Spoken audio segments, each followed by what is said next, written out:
Assalamualaikum warahmatullahi wabarakatuh. Selamat pagi, salam sejahtera bagi kita semua.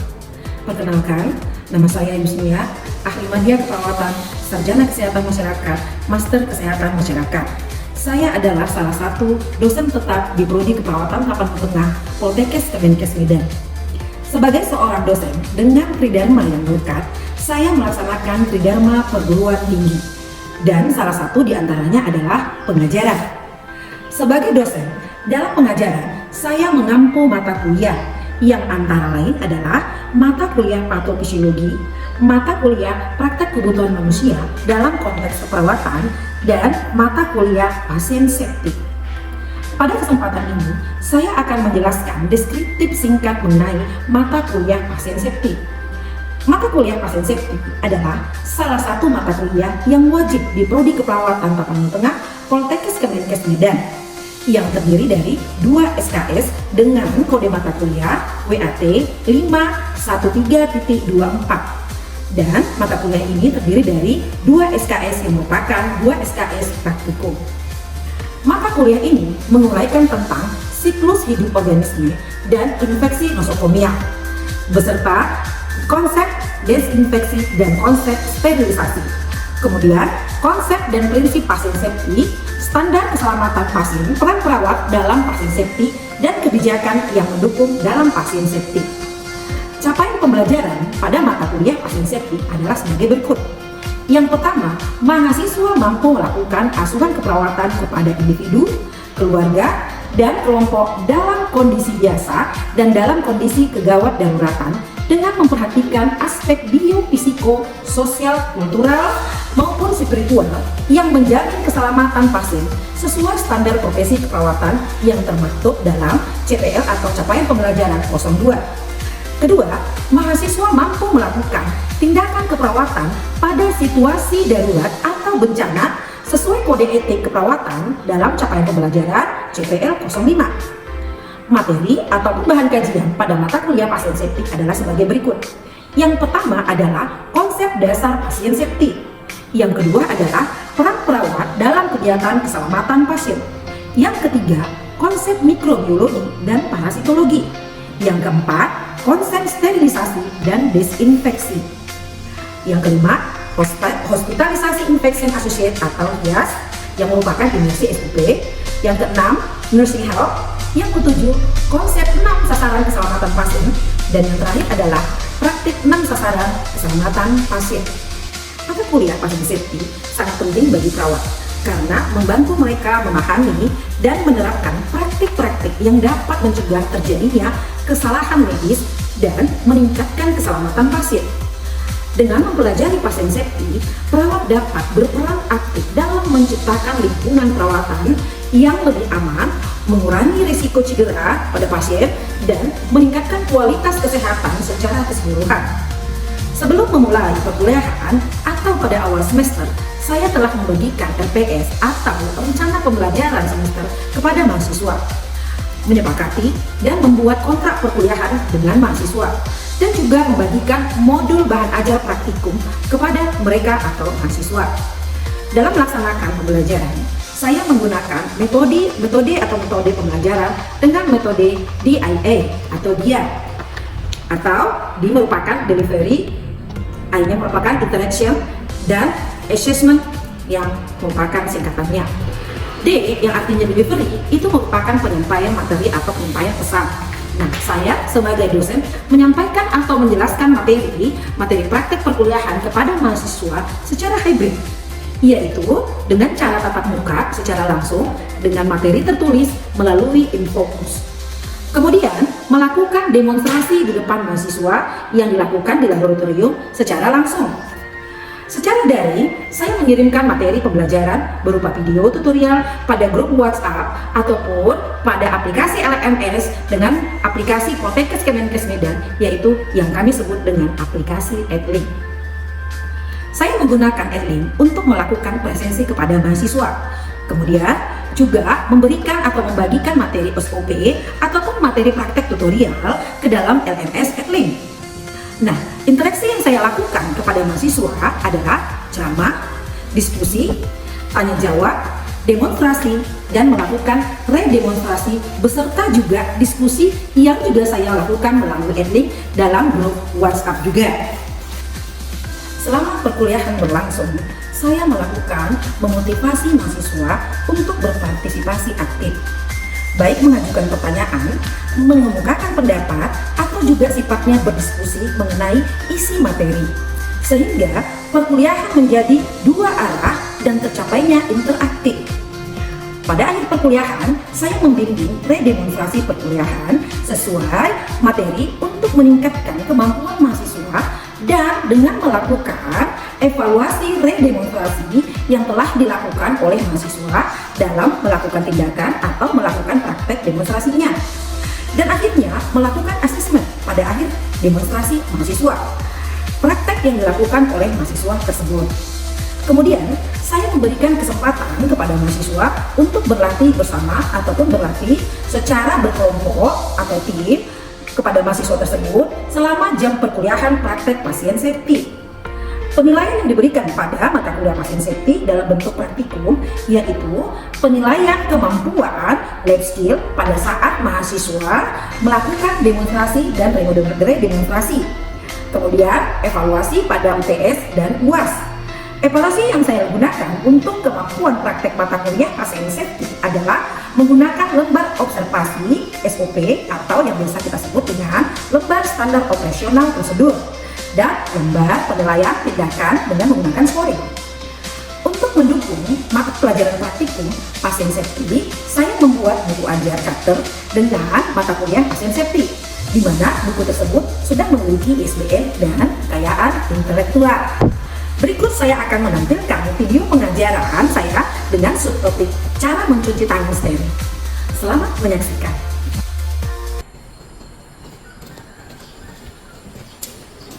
Selamat pagi. Pagi, Bu. Kalian sehat semuanya? Sehat, Bu. Alhamdulillah. Sudah tahu materi apa hari ini? Sudah, Bu. Baik, saya melihat ini merupakan kita bagi dua kelompok. Ini kelompok pertama, ya. Kelompok pertama sebelumnya saya absen dulu melalui adlink. Nah, ini lengkap ya jumlahnya. Saya absen dulu dari adlink. Oke. Baik. Sebelum kita mulai perkuliahan kita, saya mau tanya dulu. Sudah sarapan tadi? Sudah, Bu. Sudah siap menerima pelajaran hari ini? Sudah, Bu. Nah, kayaknya si Wali masih dalam ngantuk itu, karena matanya semakin mengecil, ya kan? Tidurnya cukup semalam Wali? Kenapa? Main games? Ya, oke. Seperti kebiasaan kita sebelumnya, setiap memulai atau mengawali perkuliahan, kita baik menyerahkan diri kepada Yang Kuasa agar segala proses belajar, mengajar dan transfer ilmu itu dapat berjalan dengan baik. Kita nantinya berdoa menurut agama dan kepercayaan masing-masing. Dan jangan lupa, setiap kali kalian berdoa itu untuk masa depan kalian, kesuksesan kalian, jangan juga lupakan doakan juga orang-orang terkasih yang di luar sana yang menggantungkan harapan setinggi-tingginya di pundak kalian. Oke, berdoa menurut agama dan kepercayaan masing-masing, doa dimulai.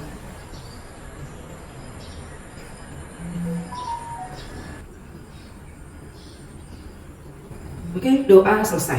Baik, wajahnya cerah-cerah hari ini. Tadi sudah sarapan, pagi hari ini seharusnya sudah siap untuk menerima perkuliahan. Mata kuliah apa kita? Manajemen pasien safety, Bu. Ya, manajemen pasien safety atau mata kuliah pasien safety. Ya. SOP sudah saya bagikan melalui adlink dan di grup WhatsApp. Ya. Boleh dilihat nanti SOP-nya beserta tutorial videonya di adlink dan di WhatsApp group. Ya. Baik, di dalam RPS materi kita hari ini materi apa? Ya, sesuai dengan paparan dari fokus depan ya. Baik, sebelumnya saya ingin bertanya dulu, kalau memang benar sudah dibaca RPS-nya, hari ini kita SOP mencuci tangan steril. Ya, kalau boleh saya bertanya, ya, biasanya cuci tangan steril ini dilakukan pada saat mulai kapan? Oke, ya, berarti yang angkat tangan berarti baca RPS tadi malam, ya. Boleh silakan Yepi menjawab. Izin menjawab, Bu. Cuci tangan steril dilakukan sebelum melakukan tindakan operasi dan invasi atau tindakan mensterilkan alat. Ya, pintar ya. Benar. Jadi cuci tangan steril itu berbeda dengan ketika kita melakukan cuci tangan yang diberikan oleh teori WHO apa langkah cuci tangan. Jadi kalau cuci tangan secara WHO itu kita melakukan untuk tindakan bersih, ya. Saya ulangi, dengan bersih. Sementara cuci tangan steril ini kita lakukan tindakannya steril, sehingga steril itu diharapkan tidak ada kuman-kuman yang melekat. Ya, biasanya kita lakukan ini pada tindakan persiapan mau operasi. Ya, sebelum kita praktek, kita akan berikan materi pengantar sedikit tentang bagaimana sebenarnya definisi, konsep dan tujuan cuci tangan secara steril itu ya. Nah, konsep definisinya itu seperti yang disampaikan oleh Yeti tadi, memang tujuannya untuk biasanya tindakan operasi ya. Dan makna dari cuci tangan yang bersih itu adalah intinya adalah membunuh kuman atau biasa kita sebut dengan hama ya, membunuh kuman yang akan tujuannya itu membantu persiapan tindakan operasi. Dan kita menggunakan cuci tangan itu kita menggunakan air, kemudian alat bantunya juga sabun, hand scrub dan peralatan cuci tangan lainnya ya. Nah, tujuan dari cuci tangan steril ini adalah menghilangkan kotoran-kotoran, debu, organisme atau mikroorganisme yang melekat di tangan kita. Ya, kita bersihkan secara mekanikal. Mekanikal artinya kita menggunakan alat atau bahan yang ikut membantu selain air untuk membunuh atau mengeluarkan kuman dari tangan kita ya. Dan untuk membunuh sepenuhnya mungkin tidak, tapi mengurangi lebih banyak daripada yang tinggal di tangan kita ya. Kemudian tujuan yang berikutnya itu adalah untuk mencegah adanya kontaminasi ya, adanya kontaminasi sentuhan oleh mikroorganisme dari kedua belah tangan kita ini, karena kita tahu kedua tangan kita ini pastilah via atau agent yang bisa untuk menimbulkan kuman-kuman ya. Kita bisa beraktivitas kebanyakan menggunakan tangan kita sehingga tangan kita ini dipastikan banyak mengandung kumannya. Baik, dan dari tadi semua penjelasan saya, sebelum kita melakukan tindakan praktek bagaimana cara melakukan cuci tangan steril yang sangat berbeda dengan cuci tangan yang kita pelajari sebelumnya berdasarkan teori WHO, saya ingin menggali dulu ya, menggali sudah sejauh mana pemahaman kalian terhadap cuci tangan ini. Jangan nanti kita melakukan cuci tangan tapi kalian tidak tahu tujuannya buat apa ya. Oke, saya ingin memberi kesempatan dulu. Siapa yang bisa menjelaskan ya, apa sih cuci tangan itu dan apa sih tujuan cuci tangan steril itu dan konsepnya seperti apa? Ada yang bisa menjelaskan? Saya beri kesempatan dulu kepada Yesi Pasaribu. Oke, silakan Nak. Baik, Bu, cuci tangan adalah cuci tangan yang dilakukan sebelum melakukan tindakan operasi atau invasif atau tindakan yang dilakukan sebelum disediakan alat, biasanya dengan tujuan untuk membunuh mikroorganisme, kuman atau debu yang melekat pada tangan. Oke, bagus sekali. Kalau persiapan operasi itu kita sudah lengkap semuanya, ya. Kita sudah lengkap. Kita pakai sepatu bootsnya, ya. Kita gunakan sepatu bootsnya. Yang sebelumnya itu sudah terpakai baju operasi. Ya, kebetulan saat ini baju operasi kita lagi sedang dicuci, jadi saya tidak bisa menggunakannya. Jadi anggaplah saya sudah pakai baju operasi, sudah terpasang, kemudian kita pakai celemek. Kalau kita lihat celemek ya, kalian jangan berpikiran celemek yang seperti ini. Celemek yang di ruangan operasi itu lebih tebal, tidak yang seperti ini ya. Kita gunakan celemeknya. Kemudian bagi yang berkacamata, kalau kacamatanya itu merupakan tidak begitu mengganggu dari aktivitasnya, bolehlah dilepas ya. Karena kalau biasanya tindakan operasi yang lebih ekstrim, ya misalnya pembedahan toraks, ya kan, biasanya kita menggunakan kacamata yang begini atau yang agak lebih panjang lagi. Kita gunakan kacamata ini.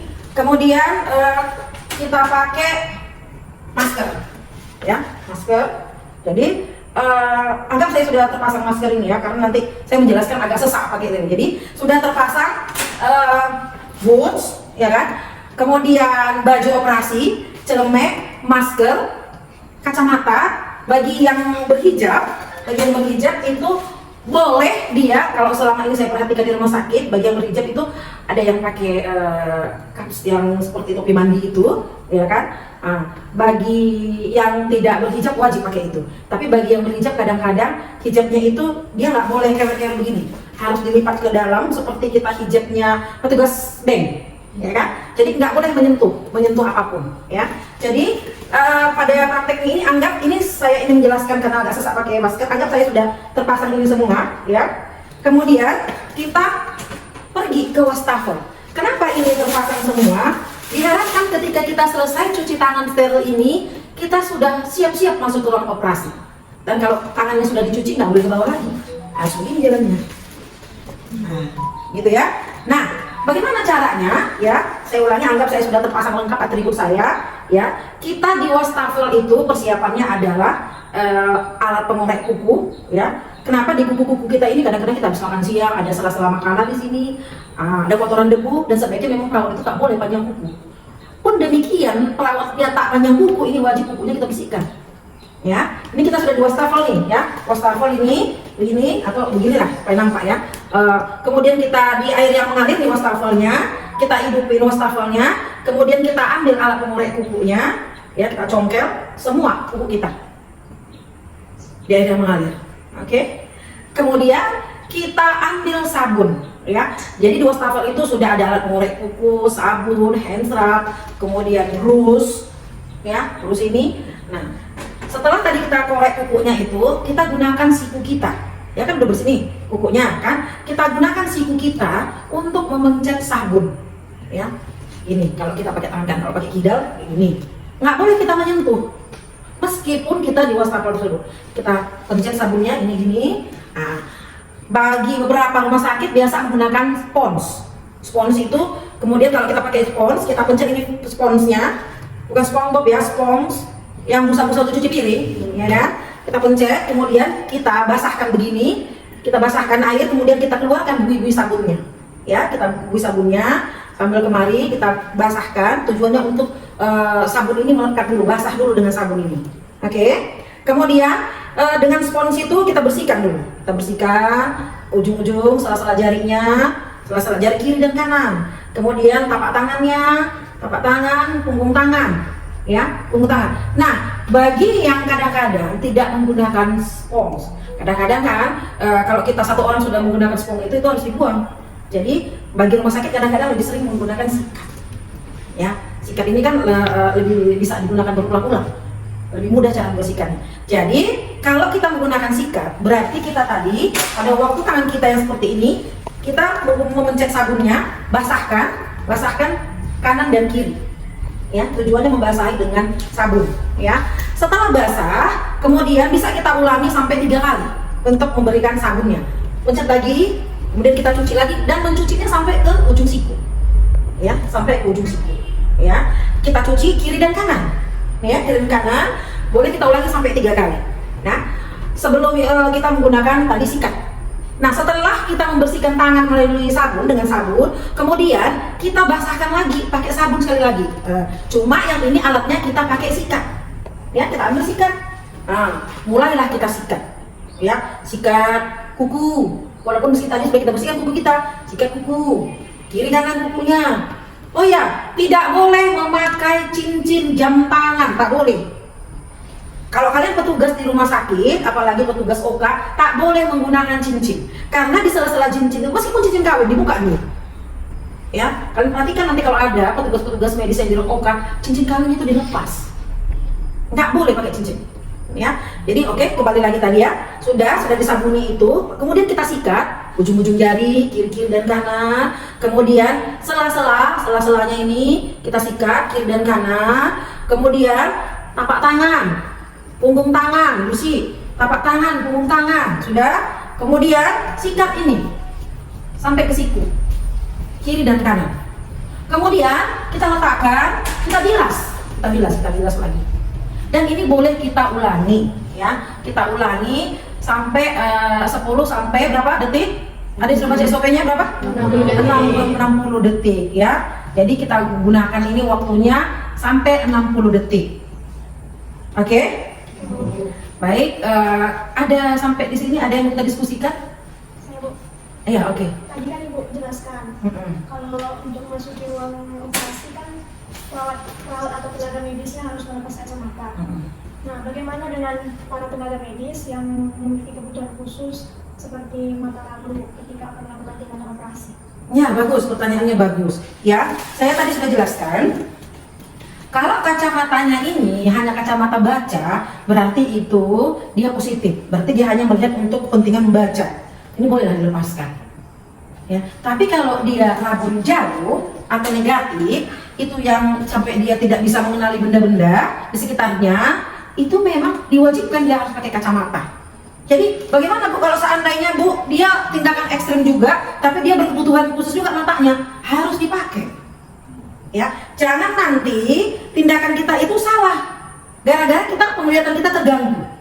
Ya, wajib dipakai kalau memang kita ketergantungan dengan ini sampai harus mengganggu aktivitas. Tapi biasanya kalau kacamata positif hanya baca ini biasanya dilepas. Ya, tadi ada lagi Hawari yang bertanya. Ayo silakan Hawari. Sebenarnya Bu, apabila kita misalkan perawat telah melakukan cuci tangan steril, kemudian kita secara tidak sengaja Bu, kita terpleset ataupun kita buka kita gatal kemudian tangan kita tersentuh, apakah itu masih dianggap steril Bu? Ya, bagus ya. Bagus pertanyaannya. Bu, bagaimana Bu jika kita sudah cuci tangan steril, sudah siap-siap mau jalan ke ruang operasi, tiba-tiba kita kepleset, kita pegangan ke dinding, atau nggak ada pegangan, kita hanya terpleset terus kita pegang badan kita gitu kan? Bagaimana Bu? Atau apakah itu boleh atau kita ulangi cuci tangan? Kita ulangi cuci tangan. Ya, tadi kan sudah saya sampaikan ketika kita selesai cuci tangan kita nggak boleh lagi jalan begini. Tangan kita harus begini, harus ke atas. Ya, bahkan ada di beberapa rumah sakit, pengalaman saya dulu waktu berada di rumah sakit, bahkan untuk memberi tisu pun kadang-kadang kalau dokternya itu biasanya ada asistennya, nggak usah ngomong pun dokternya dikasih tisu, bilang. Ya, ada lagi rumah sakit nggak pakai tisu tapi pakai pengering, yang seperti kita dimakan KFC, pengering tangan gitu ya kan, pakai itu, sampai tidak bolehnya tangan kita ini bersentuhan dengan yang lain. Nah kalau sudah dikasih tisu, nggak steril dong, karena kan tisu nggak steril, ya kan? Nah itulah gunanya kita pakai hand scrub yang isinya itu alkohol. Ya, alkohol itu salah satu cairan desinfektan yang untuk membunuh kuman. Nah setelah kita tadi cuci tangan, oke tadi saya lanjutkan lagi ya. Jadi pertanyaan pertanyaan siapa tadi itu? Hot Marito dan pertanyaan Hawari sudah paham semuanya? Sudah bagus ya. Kemudian saya lanjutkan. Setelah kita cuci tangan kita sampai berapa detik tadi? 60 detik ya. Jadi bukan 10 ya. Kita cuci, kita sampai bisa kita ulang-ulangi kalau menurut kita, kalau kita rasa perlu ya. Kalau saya mengajarkan begini jangan nanti pas begini ya cuci tangannya ya. Nah, jadi nggak boleh kita menyentuh apa-apa ya. Nah setelah kita lakukan itu, kita yakinkan bersih, kemudian kita ambil tisu, atau kalau ada asisten atau teman yang lain memberi tisu dilap supaya kering. Nah setelah kering baru kita pencet cairan tadi yang isinya mengandung alkohol. Biasanya di wastafel itu udah tersusun tuh ya, sikat, sabun, hand scrub, tisu, jadi sudah tersedia. Jadi nggak ada lagi pakai sabun batang kita, jadi main ini semuanya ya, termasuk juga hand scrubnya main ini. Nah, kalau ada si asistennya nggak apa-apa, kadang-kadang ada asisten, jadi asistennya sudah tahu nggak usah diperintah, tinggal diambil udah dicomot. Biasanya dokter-dokter yang begitu ya. Kalau tenaga paramedis yang lain biasanya melakukan sendiri. Kalau dokter-dokter kalau mau cepat ya kan, dia biasanya ada asistennya gitu. Ya udah, dokternya tinggal begini aja, udah nggak begini. Baik pun sabun begitu, baik pun tisu begitu, tinggal dikasih aja. Nah biasanya kita sebagai perawat menjadi asistennya gitu. Oke? Ya Bu. Sudah paham? Sudah Bu. Sudah bisa nanti kita melakukan demonstrasi? Sudah Bu. Sudah siap untuk melakukan redemonstrasi? Sudah Bu. Baik, sepertinya kelompok satu ini sangat antusias. Sebelum kita mulai, kita beri dulu ya hal yang positif, tepuk tangan untuk diri kita sendiri. Oke, sekarang kita siap-siap untuk melakukan demonstrasi nanti yang akan dilakukan pertama oleh Angel Purba. Oke nak? Baik, oke. Langkah yang pertama yaitu kita gunakan demonstrasi tak kedua tangan sampai siku. Terus setelah itu bersihkan kuku jari. Setelah itu ambil sabun dan bilas tangan menggunakan jari-jari selama 6 menit. Setelah itu dibilas.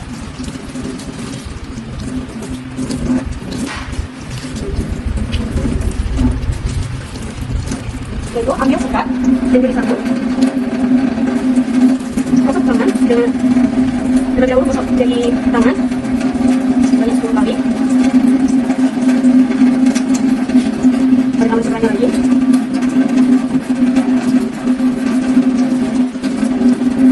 Selanjutnya balik kuku sebanyak 10 kali mengarah ke bawah.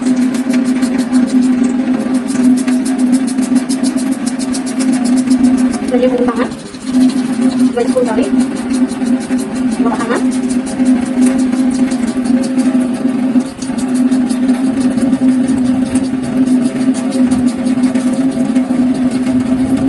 Jangan sampai risiko.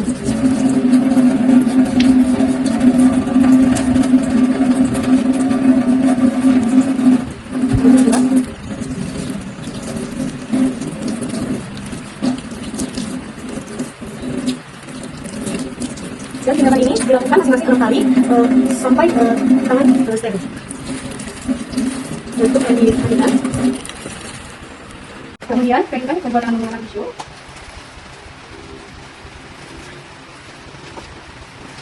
Dan pakai hand sanitizer agar sempurna. Baik, demikian tadi demonstrasi yang dilakukan oleh teman kalian Angel Purba. Selanjutnya adalah nanti kalian akan bergantian. Tadi misinya yang Ibu lihat adalah waktu melumuri pakai alkohol seharusnya sampai ke ujung siku. Ya, misinya di sana. Yang kedua atau yang terakhir misinya itu adalah dia kurang teliti membersihkan sela-sela jarinya. Jadi nanti kalian akan lebih perhatikan lagi ya. Ingat tadi misinya Angel Purba itu adalah sela-sela jarinya itu kurang dalam pembersihannya dengan pelumuran hand swab atau alkohol yang sampai ke siku. Baik, demikian kalian akan melakukan redemonstrasi bergantian yang akan nanti saya bimbing. Silakan mengambil tempat dan lokasi masing-masing. Baik, demikian tadi praktikum kita melakukan cuci tangan steril. Mudah-mudahan apa yang telah kita praktekkan tadi dapat kalian aplikasikan pada kehidupan kalian nanti ke depannya dan menjadi ilmu yang bermanfaat. Dan jangan lupa sering berlatih pada waktu praktikum mandiri. Ya, latih terus supaya kemampuan kalian tetap terasah. Ya, demikian perkuliahan praktikum kita pada hari ini. Sampai bertemu pada pertemuan berikutnya. Selamat pagi. Pagi luar biasa, tetap semangat. Demikianlah PDD UKT video pengajaran salah satu pertemuan mata kuliah pasien safety dengan topik mencuci tangan steril. Mohon maaf apabila ada kesalahan yang kurang berkenan dan semoga video saya bermanfaat bagi kita semua. Salam sehat.